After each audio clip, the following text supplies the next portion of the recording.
Mainit lang kaya ako pinagpapawisan. Mabuti pa, sumama na lang ako sa taas. Papalit ako ng damit. Tapos pag-usapan na natin yung pagpunta ni Roberto dito. Ha?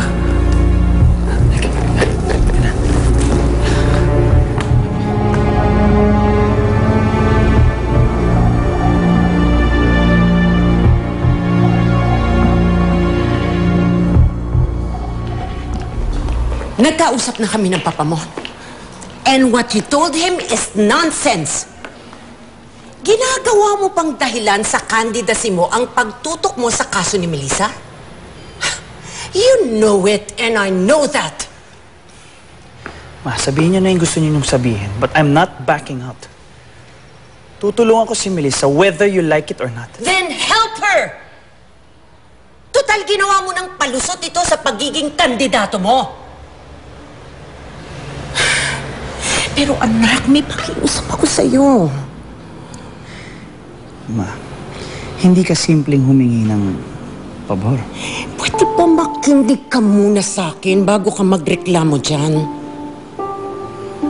Sinabi mo sa akin, gusto mo nang makipaghiwalay kay Rebecca. Fine! Kung decided ka, wala na akong magagawa. Pero ang pakiusap ko sa'yo, wag muna ngayon. Wag muna ngayon hanggang maaga pa ang pagkakampanya. You need her. Ma, pwede ba? Hindi ka mananalo. Kung malalaman nila na makikipaghiwalay ka sa asawa mo, walang boboto sa'yo. Mabuti na lang pare, hindi ako nahuli ng misis mo kanina. Kung hindi, bistado na ang sekreto mo.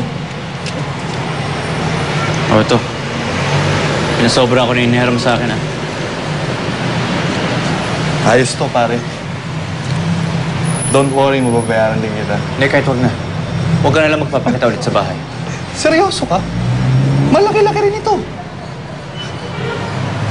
Mas malaki mawawala sa akin kapag nakilala ka pa ni Melissa.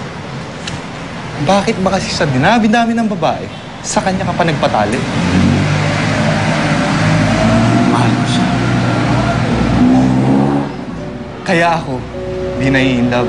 Pahamak lang yan sa buhay.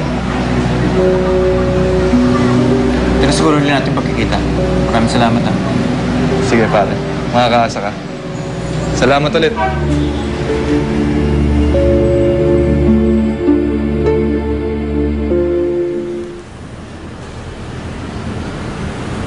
up until election,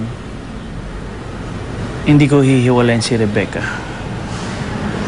Yung bang hinihiling mo sa akin? Dahil gusto kong maging mayor ka.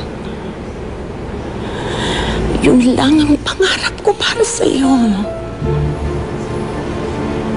Please.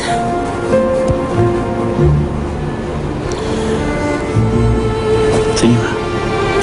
Gagawin ko. Payag na ako sa hinihiling mo sa akin.